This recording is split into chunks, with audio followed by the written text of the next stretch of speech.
Olá, meus irmãos, graça e paz seja convosco. O tema da lição de quarta-feira, dia 22, é Como a Bíblia se descreve.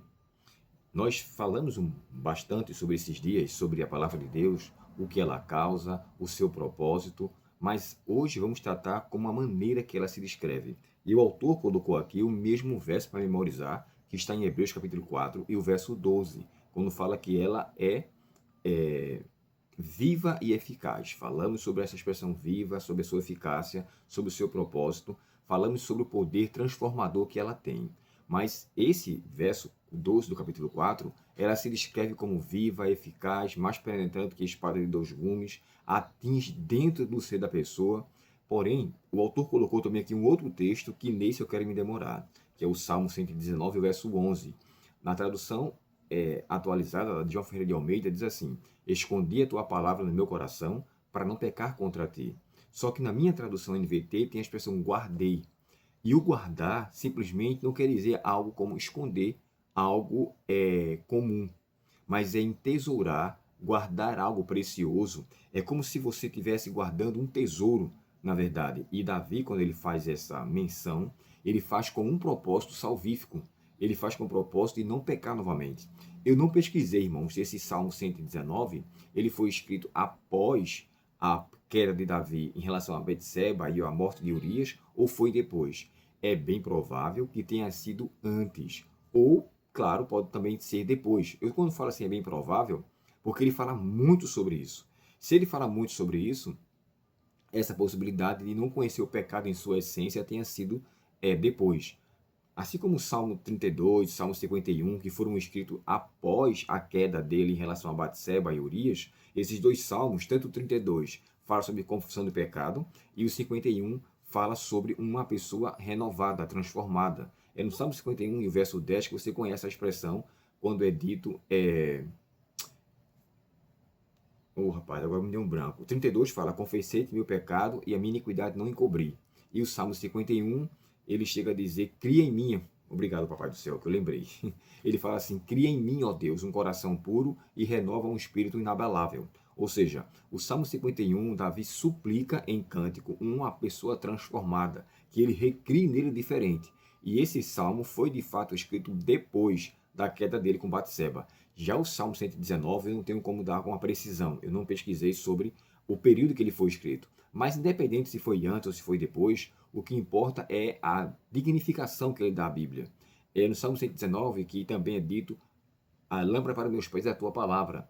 E só para a gente ter uma noção, irmãos, o Salmo 119, que é o maior capítulo da Bíblia, né, com cerca de 176 versículos, eu acho que é 176 ou 172, agora deu um branco aqui. Mas independente, né?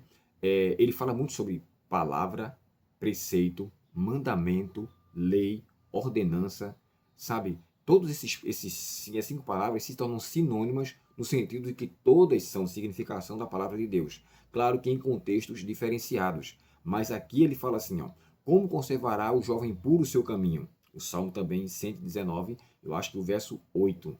Aí ele fala: observando conforme a tua palavra. Então o termo guardar, ele vai muito mais além do que simplesmente guardar algo para não ser danificado, mas é guardar um tesouro, é guardar algo precioso. E como eu falei, né? Davi, quando fala guardei, é para não pecar, ou seja, eu vou entesourar no meu coração, preciso memorizar esse texto, essa literatura, para que quando vier a tentação, o que eu li e pesquisei me faça agora colocar em prática o conhecimento que eu tenho.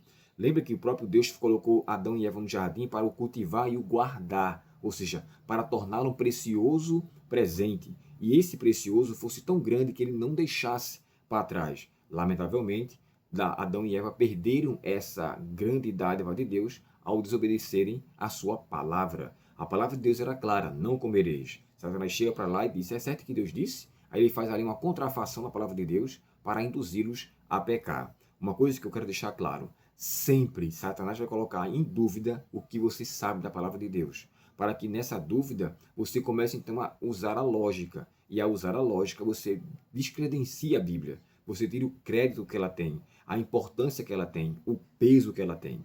A palavra de Deus, de fato, tem muito peso. Ele disse muito claro: se você comer, certamente vai morrer. Ao Satanás colocar na mente de Eva uma diminuição do peso, ela começou a ver com outros olhos. Então, irmãos, o meu apelo hoje é que o Espírito Santo lhe faça enxergar a Bíblia com o verdadeiro peso que ela tem, porque essa é a forma como ela se descreve. Toda a palavra de Deus é pura, escudo para o que neles confiam. Provérbios 30 e o verso 5. Então, diante disso, o meu apelo é: considere a palavra de Deus como algo de fato de importância, um peso, na verdade, com grande eficácia, para que a gente tema diante dele e não venha a correr o risco de transgredir a sua vontade. Vamos orar? Ó Pai Celestial, obrigado pelas descrições que a Tua palavra diz à Santa Bíblia. Ela é viva e eficaz, ela santifica, ela protege, ela nos auxilia a vencer o mal, ela nos alimenta a mente e o coração quando estivermos em tribulações. Obrigado, ó Deus, por tão rica palavra. Suplicamos que o Senhor nos ajude a vivê-la de acordo com a Tua vontade. Perdoa, Pai, nossos pecados quando nós transgredimos conscientemente a Tua palavra. E se o fizermos de forma acidental, que o Teu Espírito Santo nos faça conscientizarmos que precisamos nos voltar e assim obedecer a Ti em espírito e em verdade. Suplicamos o Teu perdão e direção em nome de Jesus. Amém. Deus te abençoe, um ótimo dia e até o próximo estudo, se Deus quiser. Até logo.